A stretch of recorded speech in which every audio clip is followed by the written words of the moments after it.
Hello everyone, আজকে আমরা ঢাকা বিশ্ববিদ্যালয়ের 2023 সালের রসায়ন প্রশ্নটা সলভ করব। আমরা প্রথমে যে এমসিকিউটা আছে, এমসিকিউর মধ্যে বলা হয়েছে স্ক্যান্ডিয়াম মৌলের 3d1 ইলেকট্রনটির কোয়ান্টাম সংখ্যার সম্ভাব্য সেট কোনটি। তাহলে এখানে 3d1 ইলেকট্রনের ক্ষেত্রে বলা হয়েছে, তাহলে এখানে 3d1 এর ক্ষেত্রে আমরা n এর মান পাবো হচ্ছে 3, প্রধান কোয়ান্টাম সংখ্যা n সমান 3 হবে, l সমান যদি 0, 1, 2 এবং 3 হয় তাহলে আমরা পাই হচ্ছে s orbital, p orbital, d orbital এবং f অরবিটাল। তাহলে যেহেতু এখানে ডি অরবিটাল দেওয়া আছে সেহেতু আমাদের এখানে এই এল এর মানটা হবে 2। তাহলে এল এর মান 2 শুধুমাত্র আমরা প্রথম যে অপশনটা আছে প্রথম অপশনটার ক্ষেত্রে পাই। তাহলে এখানে প্রথম যেই এমসিকিউটা আছে এর আনসারটা হবে এই নাম্বারটা। তারপর 2 নাম্বার যেই এমসিকিউটা আছে 2 নাম্বার এমসিকিউর মধ্যে বলা হয়েছে 2.5 গ্রাম ক্যালসিয়াম কার্বনেট থেকে এনটিপিতে কি পরিমাণ কার্বন ডাই অক্সাইড উৎপন্ন হয়। তাহলে ক্যালসিয়াম কার্বনেট এটাকে যদি আমরা বিয়োজিত করি তাহলে আমরা পাই ক্যালসিয়াম অক্সাইড আর হচ্ছে কার্বন ডাই অক্সাইড। এখন ক্যালসিয়াম কার্বনেট এবং ক্যালসিয়াম কার্বনেটকে বিয়োজনের ফলে আমরা ক্যালসিয়াম অক্সাইড আর হচ্ছে কার্বন ডাই অক্সাইড পাই। এখানে ক্যালসিয়াম কার্বনেট সম্পর্কে তথ্য দেওয়া আছে, এর মধ্যে আছে 2.5 গ্রাম ক্যালসিয়াম কার্বনেট, আর বলা হয়েছে কার্বন ডাই অক্সাইড কতটুকু উৎপন্ন হবে। তাহলে আমরা ক্যালসিয়াম কার্বনেট এবং কার্বন ডাই অক্সাইড নিয়ে কাজ করব। তাহলে এখানে ক্যালসিয়াম কার্বনেট আর কার্বন ডাই অক্সাইডকে যদি আমরা স্টয়কিওমেট্রি নিয়ম অনুসারে লিখি তাহলে আমরা পাই হচ্ছে n of calcium carbonate divided by 1। এই 1 লিখলাম কেন, কারণ এখানে ক্যালসিয়াম কার্বনেট আছে 1 mole, equals to carbon die অক্সাইড কত মোল আছে, কার্বন ডাই অক্সাইড আছে 1 মোল। তাহলে আমরা লিখব হচ্ছে n of carbon die oxide divided by 1। তাহলে এই n অফ ক্যালসিয়াম কার্বনেট দেওয়া আছে 2.5 গ্রাম। তাহলে আমরা এখন এটাকে এই কে আমরা ভেঙে লিখবো হচ্ছে small m divided by capital M, এবং এখানে স্মল m এর মান দেওয়া আছে 2.5, তাহলে এটা হবে 2.5। আর ক্যালসিয়াম কার্বনেটের বড় হচ্ছে 106, তাহলে এর নিচে হবে 106। আর n of carbon die oxide আমরা এটাকে বাংলে পাবো হচ্ছে b/22.4। তাহলে এখন আমরা যদি বি এর মান বের করতে চাই তাহলে বি ইকুয়ালস টু হবে 2.5 ইন্টু 22.4 ডিভাইডেড বাই 106, এবং এটাকে যদি আমরা ক্যালকুলেশন করি তাহলে আমরা পাবো 0.56 লিটার। তাহলে আনসার হবে 0.56 লিটার। কোনটি ওজোন স্তর ক্ষয়ের জন্য দায়ী নয়? ওজোন স্তর ক্ষয়ের জন্য দায়ী মূলত সিএফসি যে গ্যাসগুলো আছে, সিএফসি এবং ইউভি যে রশ্মিটা আছে ইউভি রশ্মি। তাহলে সিএফসি এবং ইউভি রশ্মি হচ্ছে শুধুমাত্র ওজোন স্তর ক্ষয়ের জন্য দায়ী। তাহলে এখানে আমার কার্বন ডাই অক্সাইডের আনসার।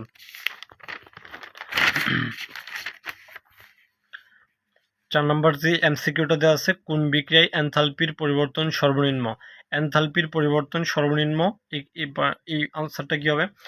তাহলে এনথালপি সবচেয়ে বেশি হবে কোন ক্ষেত্রে? এনথালপি সবচেয়ে বেশি হবে স্ট্রং অ্যাসিড এবং স্ট্রং বেজের ক্ষেত্রে। আর এর মাঝামাঝি কোনটা হবে? এর মাঝামাঝি হবে যেটা স্ট্রং অ্যাসিড এবং উইক বেস, অথবা স্ট্রং বেস এবং উইক অ্যাসিড, এটা হচ্ছে মাঝামাঝি। এবং সবচেয়ে কম হবে কোনটার ক্ষেত্রে? যেটা হচ্ছে তোমার উইক বেস এবং উইক অ্যাসিড। তাহলে এখানে উইক বেস এবং উইক অ্যাসিড আছে শুধুমাত্র বি নাম্বার অপশনের ক্ষেত্রে, তাহলে আনসার হবে বি। 5 নম্বর যে এমসিকিউটা আছে, 5 নম্বর এমসিকিউর মধ্যে বলা আছে Al2Cl6 মূলত অ্যালুমিনিয়াম ট্রাইক্লোরাইডের একটি পলিমার, বা এটাকে ডাইমার বলা হয়। তো এই Al2Cl6 এটা হচ্ছে অ্যালুমিনিয়াম ট্রাইক্লোরাইডের ডাইমার। আমরা যদি Al2Cl6 এটাকে ভেঙে লিখি তাহলে এইভাবে লিখতে পারবো, অ্যালুমিনিয়াম, এখানে একটা ক্লোরিন, এখানে একটা ক্লোরিন এবং এখানে একটা ক্লোরিন। আবার আরেকটা অ্যালুমিনিয়াম ক্লোরাইডকে লিখলে এখানে একটা ক্লোরিন, এখানে একটা ক্লোরিন এবং এখানে একটা ক্লোরিন। তাহলে এই ক্লোরিনের সাথে এই অ্যালুমিনিয়ামের একটা এখানে সন্নিবেশ বন্ধন গঠিত হবে, এবং এই ক্লোরিনের সাথে এই অ্যালুমিনিয়ামের একটা সন্নিবেশ বন্ধন গঠিত হবে। তাহলে এখানে সন্নিবেশ বন্ধন থাকবে হচ্ছে 2টি, আর সমযোজী বন্ধন থাকবে 1, 2, 3, 4, 5, 6টি। তাহলে মোট সমযোজী বন্ধন থাকবে 6টি এবং সন্নিবেশ বন্ধন থাকবে 2টি। তাহলে আনসার হবে সি। কোন যৌগের কার্বনে একাধিক ধরনের সংকরায়ন আছে? তাহলে ফার্স্টে যে অপশনটা আছে সেটা হচ্ছে 1,3 বিউটাডাইইন, সাইক্লোহেক্সেন, বিনাইল বেনজিন এবং 1,2 বিউটাডাইইন। তাহলে আমরা 1,2 বিউটাডাইইন এটাকে যদি আমরা লিখতে চাই তাহলে তাহলে এখানে বিউটের ক্ষেত্রে আমরা কার্বন নেব হচ্ছে 4টা, 1, 2, 3, 4। বলছে 1,2 বিউটাডাইন, অর্থাৎ এখানে 1 নম্বর কার্বন এবং 2 নম্বর কার্বনে একটা করে দ্বিবন্ধন হবে। আর বাকি যে কার্বনের হাতগুলো আছে এগুলো হাইড্রোজেন দ্বারা পূর্ণ হবে। তাহলে 1 নম্বর কার্বনের ক্ষেত্রে আমার 2টা বন্ধন চলে গেছে, তাহলে এখানে 2টা হাইড্রোজেন হবে, এই ক্ষেত্রে কোনো হাইড্রোজেন থাকবে না, এবং এই ক্ষেত্রে শুধুমাত্র একটা হাইড্রোজেন, এবং এই ক্ষেত্রে 3টা হাইড্রোজেন হবে। তাহলে আমরা দেখব প্রত্যেকটা কার্বনের ক্ষেত্রে কোনটার ক্ষেত্রে কতটা করে সিগমা বন্ধন আছে। তাহলে 1 নম্বর যে কার্বনটা আছে, 1 নম্বর কার্বনের ক্ষেত্রে সিগমা বন্ধন আছে 1 2 3, অর্থাৎ হাইড্রোজেন যতটা থাকবে আর দ্বিবন্ধনের ক্ষেত্রে একটা সিগমা বন্ধন হবে। তাহলে এখানে 2টা আছে হাইড্রোজেন আর একটা আছে সিগমা বন্ধন, তাহলে মোট 3টা সিগমা বন্ধন আছে এটার ক্ষেত্রে। এই কার্বনের ক্ষেত্রে সিগমা বন্ধন থাকবে 2টি, এই ক্ষেত্রে হচ্ছে তোমার 1 2 3টি, এবং এই ক্ষেত্রে সিগমা বন্ধন হচ্ছে মোট 4টি। তাহলে এই কার্বনের ক্ষেত্রে হবে sp2 সংকরায়ন, এই কার্বনটা হচ্ছে sp সংকরায়ন, এই কার্বনটা হচ্ছে sp2 সংকরায়ন, এবং এই কার্বনটা হচ্ছে sp3 সংকরায়ন। তাহলে 1,2 বিউটাডাইন এই ক্ষেত্রে ভিন্ন ধরনের মানে একাধিক ধরনের সংকরায়ন বিদ্যমান থাকবে। 7 নম্বর যে এমসিকিউটা আছে, 7 নম্বর এমসিকিউর মধ্যে একটি জটিল যৌগ দেওয়া আছে, বলছে এখানে আয়রনের জারণ মান কত হবে। তাহলে এখন আমরা আয়রনের জারণ মান বের করব। অ্যামোনিয়ামের জারণ মান হয় +1, তাহলে +1 × 3।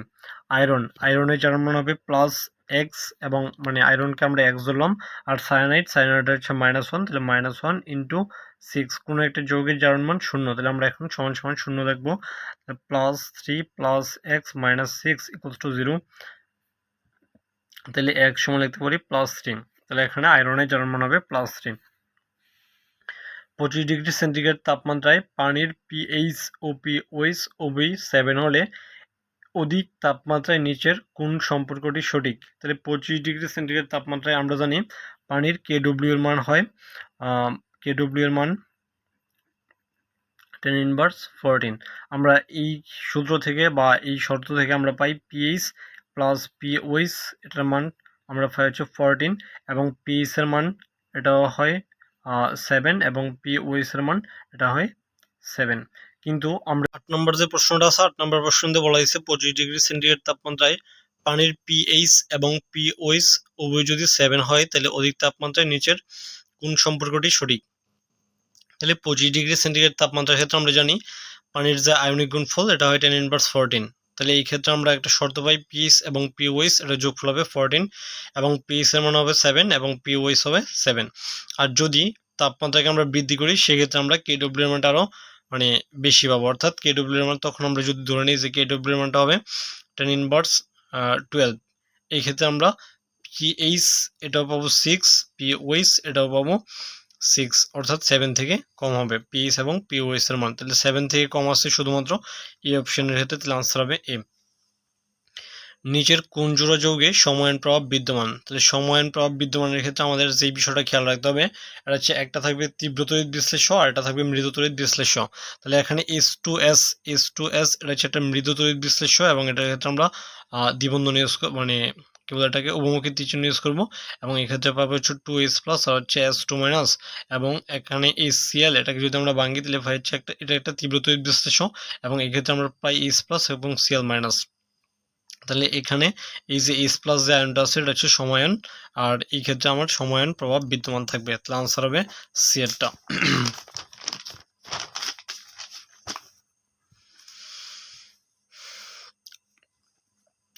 এখানে একটা বিক্রিয়া দেওয়া আছে, বিক্রিয়াটার ক্ষেত্রে কিটোন পরিবর্তিত হয় CH2 মূলকে পরিণত হয়েছে। তাহলে এই বিক্রিয়ার ক্ষেত্রে আমরা কোনটা ইউজ করব, এই বিক্রিয়াটাকে বলা হয় ক্লিমেনসন বিজারণ বিক্রিয়া, এবং এই ক্ষেত্রে আমরা ইউজ করে হচ্ছে জিঙ্ক অ্যামালগাম এবং HCl এর মিশ্রণ। তাহলে আমাদের আনসার হবে বি। কোনটি ফেয়ারলিং দ্রবণের সাথে বিক্রিয়া করে মূলত COH মূলক অর্থাৎ অ্যালডিহাইড মূলক। তাহলে এখানে অ্যালডিহাইড মূলক কোনটার ক্ষেত্রে আছে, অ্যালডিহাইড মূলক আছে আমার শুধুমাত্র এ নাম্বার যে অপশনটা আছে এর ক্ষেত্রে, অর্থাৎ ফর্মিক অ্যাসিড। আমরা যদি এটাকে ভাঙি তাহলে আমরা পাবো হচ্ছে এরকম CO এবং একটা H। তাহলে এখানে একটা আমরা অ্যালডিহাইড মূলক পাই CHO। তাহলে যেহেতু এটার মধ্যে CHO আছে সেহেতু শুধুমাত্র এই CHO মূলকযুক্ত HCOOH এটা আমার ফেয়ারলিং দ্রবণের সাথে বিক্রিয়ায় অংশগ্রহণ করবে।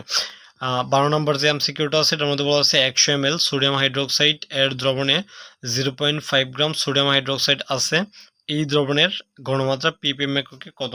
তাহলে ppm এককে ঘনমাত্রা নির্ণয়ের একটা শর্টকাট আছে, এটা হচ্ছে ppm equals to s into capital M into 10 cube.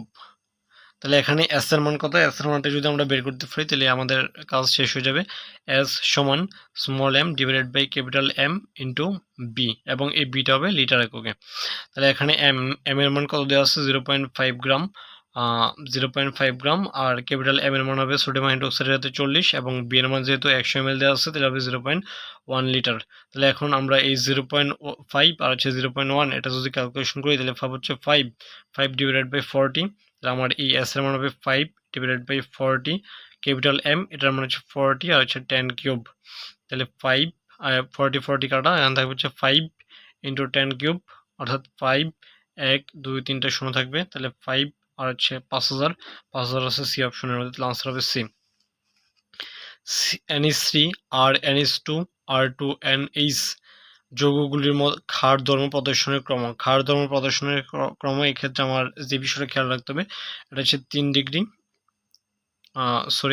2 degree, 1 degree, 3 degree এবং NH3।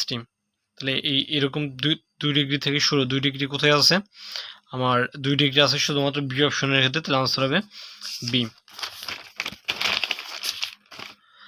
তারপর বলা হয়েছে গলিত ক্যালসিয়াম ক্লোরাইড এর মধ্য দিয়ে 1 ফ্যারাডের তড়িৎ চালনা করলে ক্যাথোডে কত গ্রাম ক্যালসিয়াম ধাতু জমা হবে। তাহলে এখন ক্যালসিয়াম ক্লোরাইড বলা আছে, ক্যালসিয়াম ক্লোরাইডকে যদি আমরা ভাঙি তাহলে আমরা পাবো হচ্ছে Ca2+ আর হচ্ছে 2Cl-। তাহলে ক্যালসিয়াম 2+ দুটো ইলেকট্রন গ্রহণ করে ক্যালসিয়াম ধাতুতে পরিণত হবে। তাহলে এখানে ক্যালসিয়াম 2+ যেহেতু দুইটা ইলেকট্রন গ্রহণ করবে, তাহলে সেহেতু আমরা বলতে পারি যে 2 ফ্যারাডে বিদ্যুৎ থেকে উৎপন্ন হবে 40 গ্রাম। ক্যালসিয়ামের ভর যেহেতু 40, তাহলে 40 গ্রাম, তাহলে 1 ফ্যারাডে থেকে উৎপন্ন হবে কত গ্রাম, 1 ফ্যারাডে থেকে উৎপন্ন হচ্ছে 20 গ্রাম। তাহলে আনসার হবে 20। তাহলে 20 আসছে এই অপশনের মধ্যে, তাহলে আনসার হচ্ছে এম। তারপর অ্যালুমিনিয়াম হাইড্রোক্সাইড এর দ্রাব্যতা যদি S হয় তবে এর দ্রাব্যতার গুণাঙ্কের মান কত। তাহলে অ্যালুমিনিয়াম হাইড্রোক্সাইডকে যদি ভাঙি তাহলে আমরা কি পাই, অ্যালুমিনিয়াম হাইড্রোক্সাইডকে ভাঙলে আমরা পাই হচ্ছে অ্যালুমিনিয়াম 3+ আর হচ্ছে 3OH-। তাহলে এখন আমরা যদি এটাকে S ধরি তাহলে এটা হবে S আর এটা হবে 3S। তাহলে KSP কি হবে, KSP সমান হবে S ইন্টু 3S কিউব। তাহলে S ইন্টু 27S কিউব, অর্থাৎ 27S⁴। তাহলে 27S⁴ আছে আমার ডি নাম্বার অপশনের সাথে, তাহলে আনসার হবে ডি। ধন্যবাদ সবাইকে।